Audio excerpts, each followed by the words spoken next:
I'm Jordan. I'm Danny. This is our first episode of Certifiably Unraveled. We're winging it. Good luck trying to keep up. This is exciting. It just came out of the blue. It happened out of nowhere, and it happened pretty fast. Literally, she made a Facebook post about starting a podcast. And the night before, I had a dream about starting a podcast. And I know how corny that sounds. I understand that. It's just real and it's low-key annoying. But I woke up and I'm like, I'm not doing no podcast. What am I doing a podcast for? I don't know how to use my own phone. Right. You know?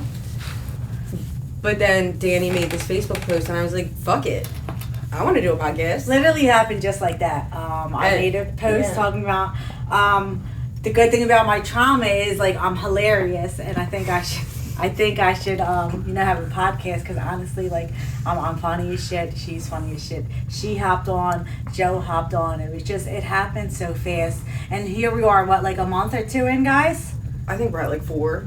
It took a minute. Yeah, we were busy. You know what I mean? Like we all have other jobs. We're busy. It Big took a minute, but like lives. soon as we got the content out there, the support you guys are giving us. Yeah. It's love. The love is crazy and it's needed, and I'm super excited, and I really feel like this is gonna blow up. So like our name. I mean, behind the scenes though, the group of us doing this felt like a family instantly. Yeah. And that only happened literally because we're just ourselves. Nothing's filtered. Nothing's getting in the way. Nobody's wearing a mask. You know what I mean? Like, we're all just showing up as ourselves with our own experience. Nothing is clinical or scientific or factual or Just lived preachy. experience. It's just where we're coming from these different topics, these different perspectives, and by the sounds of it was like a universe colliding, God's will ass project. And we were just given all of the right people that we needed, that we didn't even know we needed. The way it's coming together, guys, is Right? crazy. And so the whole point of this, John, is that we're going to pick out a topic each episode. There's no format. There's no, hey guys, this is what we're going to talk about. It's strictly pulling out the jar. And just going. The universe, your higher power, your God of your understanding, whatever it is, I wholeheartedly have experience with having to pick topics out of a basket for these self-help groups I'm in, right? And it always gives me a topic that I need to Every single time. reveal some things, that something needs to be brought to my attention or something that needs to be said for somebody else. And I've never seen it not help somebody's soul, but like with this jar, we're keeping our hands out of it. It's nobody's good idea. It's nobody's ego in the way. It's not something that you're going to even think to expect because we're literally grabbing out the jar. We don't know what to expect. And grabbing out our gut. Yeah, pretty much. And then like the name, where our name comes in at is Certifiably Unraveled. Each of us all play a role in like the recovery field, mental health, substance use, prison reform. We all play a role in like fucking helping people. Like I'm a certified recovery specialist. I'm a certified peer support specialist for mental health. And I'm also certifiably insane. I should have got a check. She should have got a check. Shoulda So got a like check. that's just where it comes in of like we work in the field, lived experience. It's just like That's our job title, literally, as a recovery specialist and a peer support specialist, is our actual employment is our lived experience to help someone else. And I've seen it I've been doing it for the last 7 years. And in those last 7 years, the way that I've seen people transform just with compassion, understanding, Empathy. mutual understanding and empathy and support in exactly who you are, exactly the way that you are and where you come from, with no sugarcoat, right? That's what saved lives this entire time that Absolutely. I've been working. And none of my personal job is to keep people out of the hospital. Keep people out of the psych wards, which is crazy because it felt like a psych ward was my vacation home. I literally. I would literally go there for vacation. Right. So that no longer is the goal. The goal is to keep people out, and like the fact that like God, my understanding, put me in a position like that to see that mutual understanding and lived experience is what changes lives. That's what's saving the world, not courses and PowerPoints. Right. You know what I mean? Then diagnosis. Yeah. You know what I mean? Nobody's Like labeled medical, based off of their diagnosis, off of the stigma of what they suffer from. It's something that they have. It's not who they are. And the same goes for us. We're just people. Yeah, we're just people. And like substance use and mental health goes hand in hand everywhere. Like if you got one, you got the other, and that's just really how it goes. A lot of people don't look into that, and like hand in hand, like I said, you got one, you got other. Like you need to get help from all different places. Nobody walks out of their lifestyle, their upbringing, the way of the world unscathed. At all. No matter no who you one are. walks around without pain. Perfect life, pain. It's there. It's just everybody got people like us. We announce that shit to the world. Mm-hmm. You know what I mean? And it helps.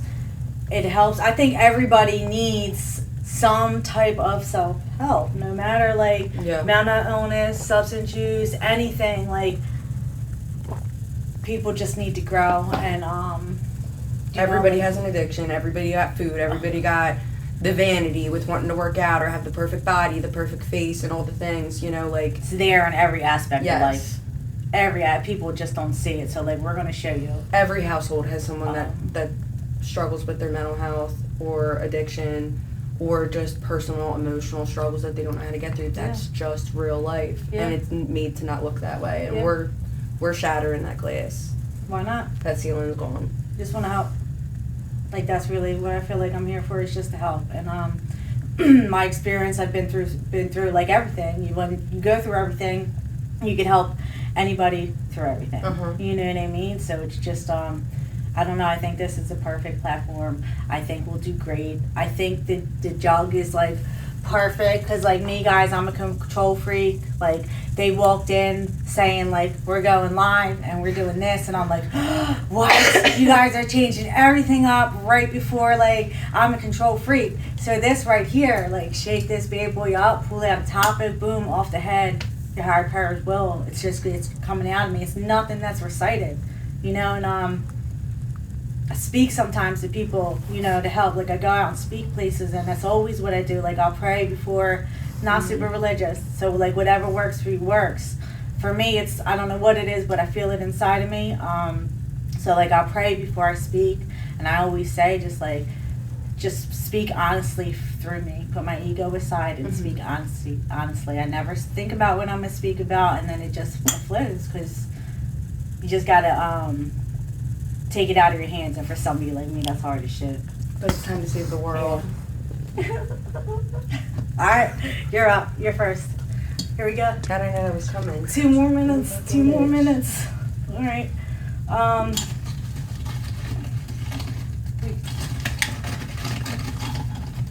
Anything else, Jordan?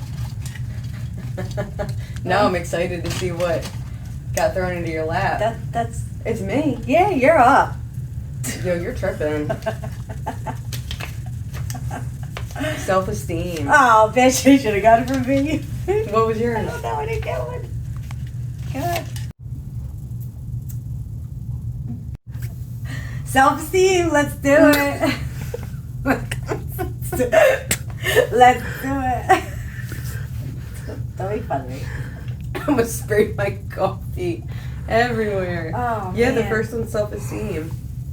As it should be, right? What'd it look like for you before life fucked you up? Before life, like self-esteem is never there. It's still hardly there, to be honest with you. I was actually just talking about that on the ride here. Self-esteem is like a lifelong project for me because boy is my worth held in other people's hands. That's just like the nitty-gritty of it. I feel like you need to recognize it, be aware, and that's like when the work comes in.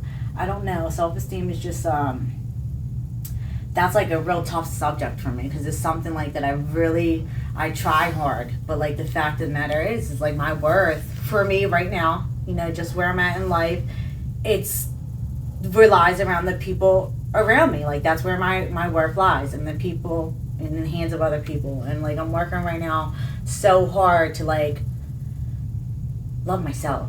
The love that I give out to these people, like why can I not give it to myself? That is my lesson, my biggest lesson that I'm learning right now. I thought I had learned it before and I did not, because that's how it goes. Like when you think that like you healed something and you fixed it and you work through it, give it some time, because that motherfucker is coming back and you're peeling it another level. Things for me, like it's always deeper levels. So when you were little though, do you remember feeling good about yourself ever? No. Were there any things that like your friends did that seemed more confident that you wish you could do? I would just never I just never felt really loved. You know what I mean? I always had to compete. There was always other obstacles around for me to like. It got to the point where like any attention was good attention. So like I was bad just to get any attention. So like the self-esteem was never there. I wasn't really ever showed healthy love. So how can I love myself healthy when I've never seen what healthy love any Did type you have of an love. idea of like what feeling good about yourself felt like? Drugs. So like for me, when I was little, I was like jealous of my friends that could wear whatever they wanted and they didn't look at themselves like they were fat. Or like little girls that I was friends with, they would be able to like dance around their parents and like sing and be silly and all the things.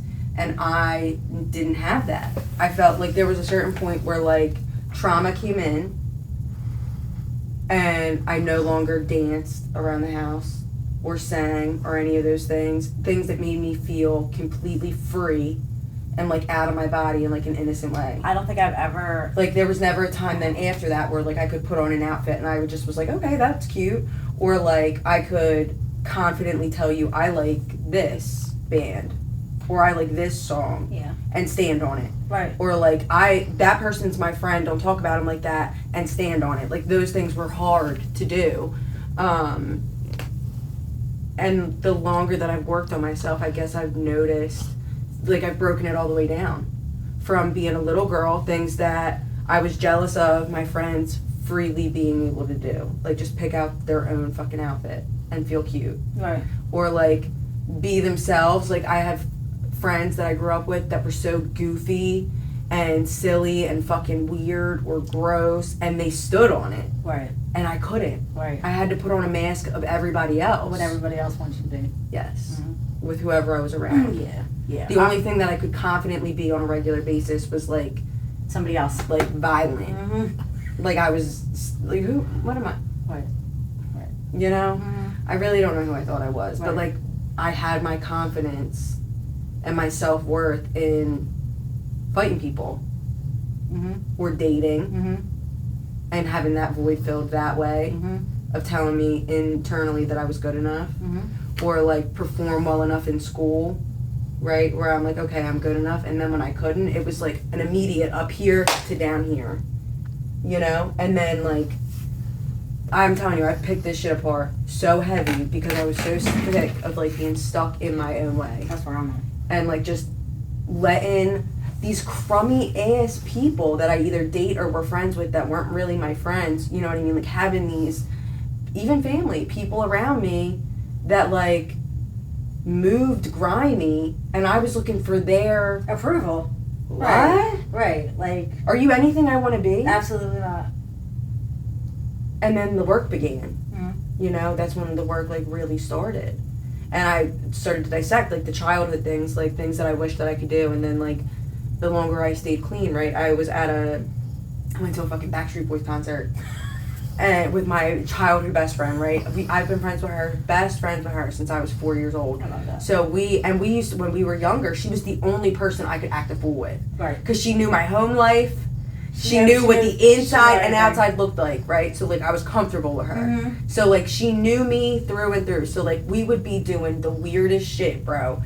Listening to Backstreet Boys, right? Like her parents, her fucking parents had like kind of like a house like mine where like there's like an air, like the basement you could chill and there was all these things to do and they had workout shit. We'd take the stepper, right? we'd take the stepper up to her room because they would ban us from the basement and tell us we had to go to bed. So we're blaring Backstreet Boys. I would kill my kids and their fucking friends, bro. They'd get trashed.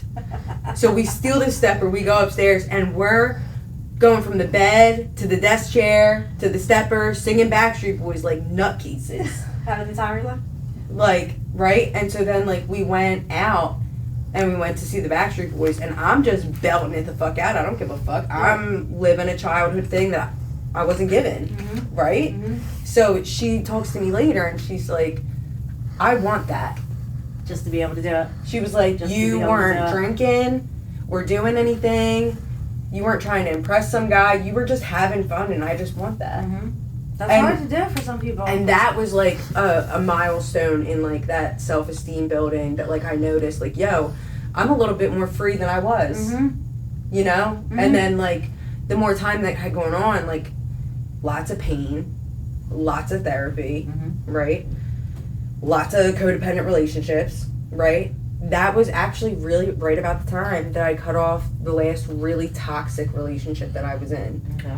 So that was maybe 6 years ago. Okay. And then I got with somebody else. We got engaged. We didn't fight. You know what I mean? Like we had a really good, healthy fucking dynamic for the most part.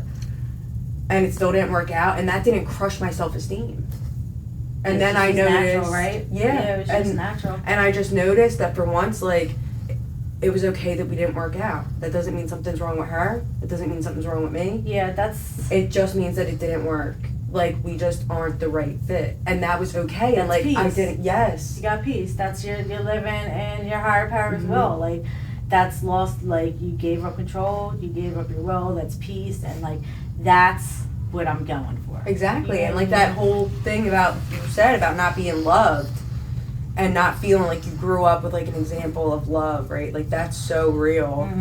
And that's so true in my experience, too, right? But, like, it got to a point where, like, when I got into recovery and I got into a 12-step program, right, a little self-help group, if you will, right, like I got so many doses and pieces of love that I was able to compile what I wanted that love to look like. That's beautiful. And that I wanted to be. Yeah. So, like, those opinions of those people that didn't love me the way that I deserved. Don't matter anymore. Parents, friends, partners, even my kids sometimes, you know, they're little dickheads. But, like, none of them could draw the amount of my value, you know, and that made my kids feel okay to be themselves and just feel loved. And like they got their own little teenager bullshit, right, of like, I'm not good enough, I gotta fit in, all this shit. But like, none of it is from a lack of love. Right. So I think your self-esteem's a little higher than you think, babe. Oh, I love that, thanks.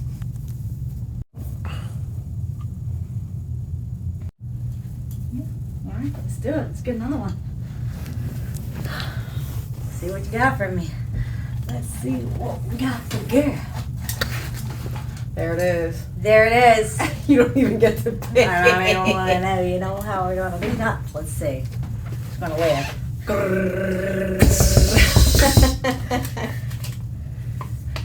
Woo!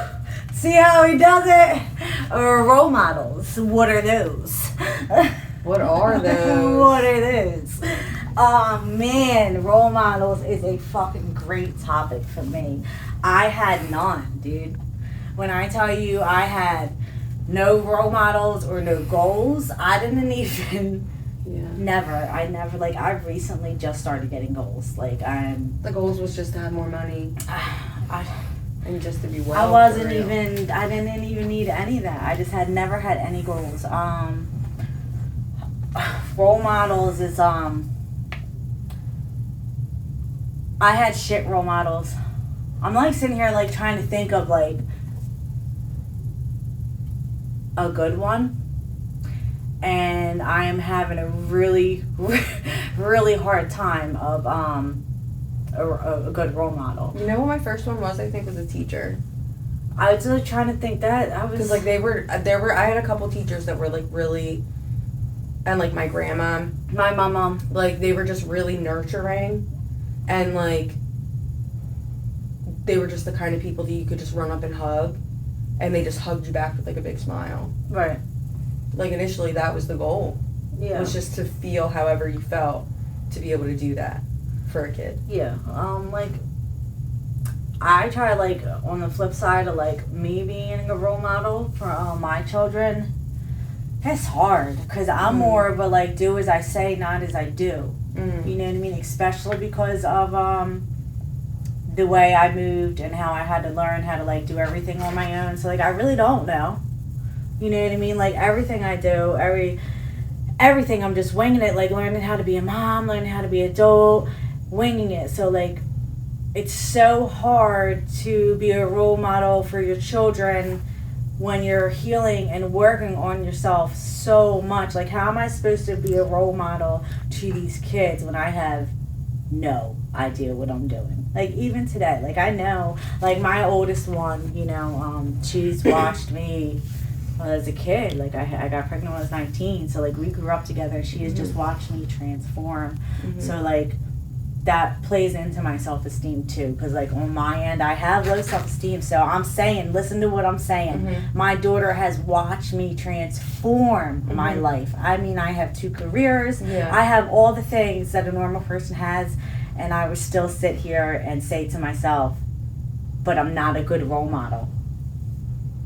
How is that not a good role model when this kid is seeing me pull myself out of the fucking mud and build a life? She has stability. Would you look at a little girl ever? Would you walk up to Rosie or any of her friends and be like, you're never gonna be shit, you're never gonna be good enough? No, I was told that. Would you? Me too. Oh, isn't that crazy?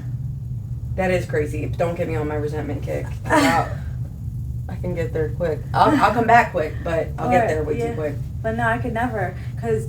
But what would you tell a little girl if you like the first thing you say when you meet a brand new baby that kind of looks like a mushed up alien? Let's be for real. But they're cute. There's some babies that are really cute though. Yeah, but some look like little wrinkled up old alien men. Yeah, ugly. You know. And the first thing you say is how precious or how sweet, because that's all they are. Yeah. So see, you're better than me. She's better than me. Cause I'll be like, oh, that baby's ugly. Stop! I will. I'll fine. I screenshot people's ugly babies and I send them. I don't care. All right, role model. Let's hear it.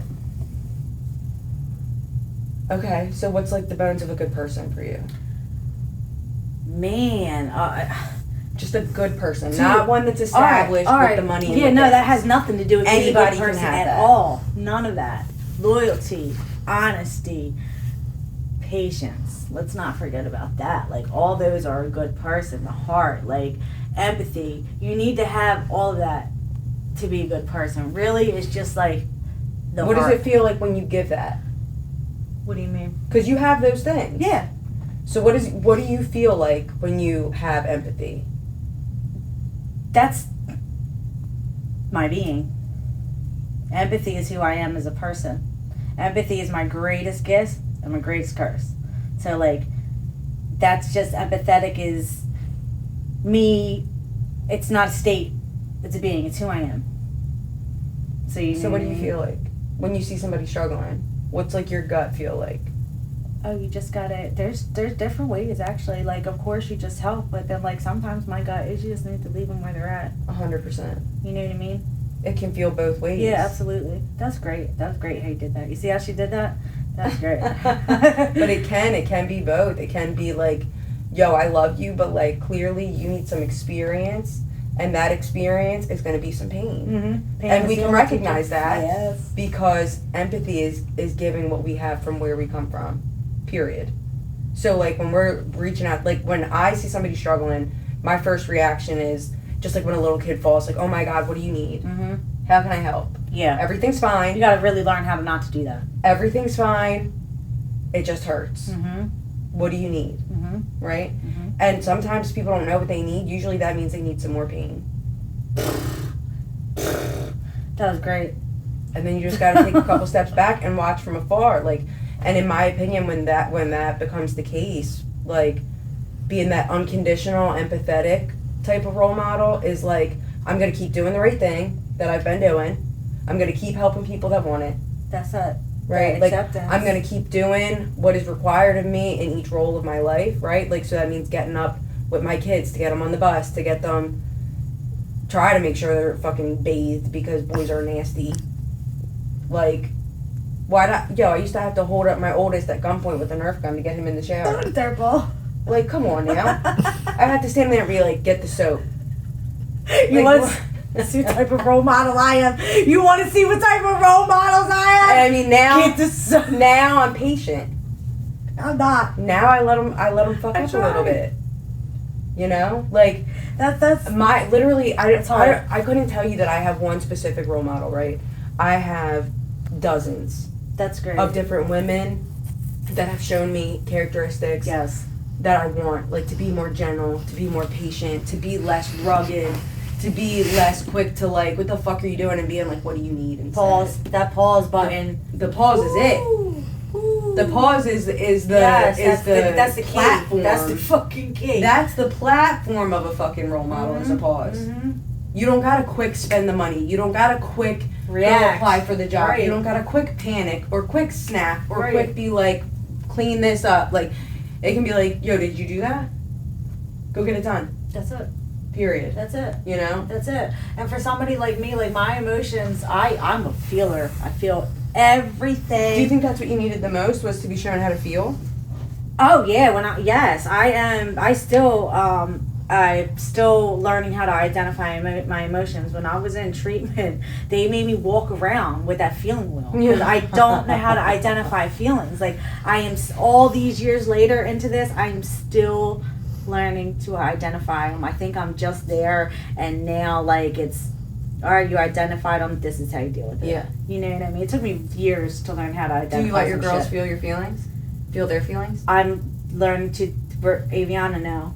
I was just talking to her about this. Yeah, that girl had no room to feel anything. I wouldn't allow her.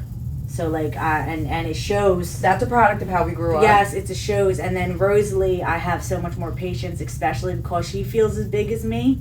So I give her that space. I step back. I let her feel. But then I also explain to her, like, just because you're feeling like this doesn't mean it's okay to act like this. Yeah. It's just like kind of easier to deal with her because me and her are so similar. And with Aviana, like, I was young, I was hard on her, and she wasn't allowed to feel anything. You had to do what I said, and that was it. And like, I'm reversing that now. I'm trying to be a better role model in that sense. That sounds like you are. Mm-hmm. And I mean, my boys are completely opposite too. Rye is a big feeler. Now that he's 16 and he's so cool, you know, he's hardly feeling outward, you know, but like my youngest, like, but what I noticed, my youngest is like, don't talk to me about my feelings unless I'm snapping. That's my whatever. Okay. That's my However, I meet them with the same pause, the same patience, you know, that same gap of like, it's okay. Yeah. Okay. So, for this podcast, the whole goal is not to preach or like just overshare our experience. The goal is to save lives. In my experience, I believe that one person helping another based off of what they've gone through is what makes the difference. That's what saves a life. And that's the ultimate goal, is to save the world. And whether that's a big reach or not, I don't really care. Let's reach it. You know, The whole point is to try. Right. That's the purpose, right? Is to try to help the next one, to make the world a better place. And in my opinion, pain shared is pain lessened.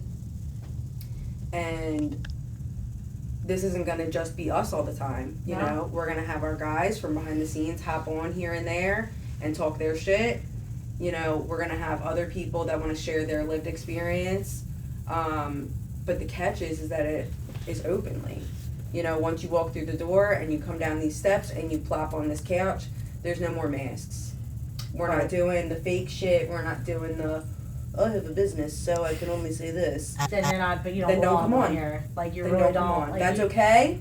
If you don't want to overshare, we're oversharing ass bitches. Yeah, stomping our souls out over here, guys. Like, But what else is the point?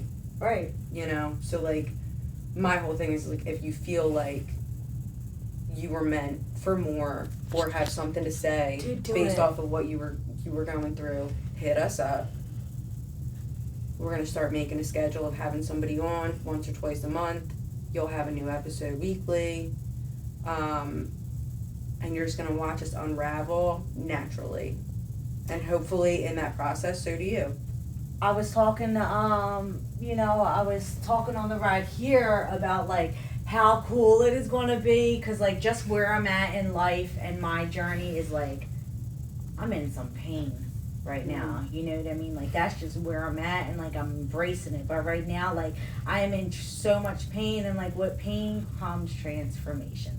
So, like, that's just right where I'm at. So, like, you guys are literally going to be watching me grow and fucking shift and heal and transform. It's into a different person, and it's already happening. Like, I feel it, and I don't know, like, as much as this is for you guys, this is for me too. I really think that bitch. Oh, my bad. I really think that this podcast is really gonna help me heal, just from, like, not feeling alone. And, like, that's so much of it, is, like, not feeling alone. When you've been through so much, such as me and Jordan have, like, I was saying earlier, like, you could really help anybody. Like, when you've been through everything, you can help anybody, and, like, that's the goal. Because, like, guess what? Me too. You know what I mean? Like, oh, me too. I'm just excited. I'm excited for the future. I'm nervous because I'm just, like, a nervous person too. But, like, overall, like, excitement. I think, like, we're gonna be able to do it. Like, I do. I think we're gonna have a voice that's just so raw, and, like, our personalities are just so raw, and the way we feed off each other, Jordan. Like, I'm lacking, you're picking it up. I'm zoning it out, you're picking it up. You're lacking, I'm following up. It's just like the flow is so natural, and support you guys are giving us is crazy. I'm telling you, like, what, you know, 2.5 weeks, the amount of followers that we got was insane. I was calling these guys like, we're doing it. Guys, just keep supporting, keep sharing. The goal is just, like, to save lives. That's it. And maybe be a little funny about it. Yeah. But, like, you're gonna see us everywhere. We're going down the shore. We're going to fucking carnivals. We're going barbecues. We're doing s'mores on the deck. Like, maybe we'll bring the assholes in. You know, the children. They can hop in here once in a while. They'll tell you exactly who we are. Facts. They might kick it up a little bit.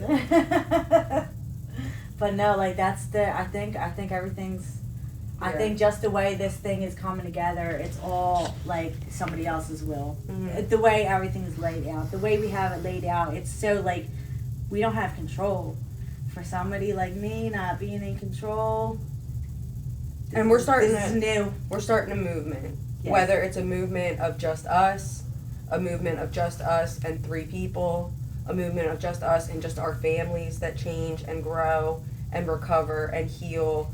Generational curses being broken, you know what I mean? Like, we're breaking cycles. We are. We're starting over, right? Like, so we're getting the brunt of it. But, like, this is meant to be a movement, and that requires our feet working and us doing the work behind the things that we're saying, not staying stuck, continuing to evolve. Yes. And grow. Not just talk it, show it. There's room for as many people at this table that need a seat. You know what I mean? I love that. Anyone is welcome. We just need some hope, that's all.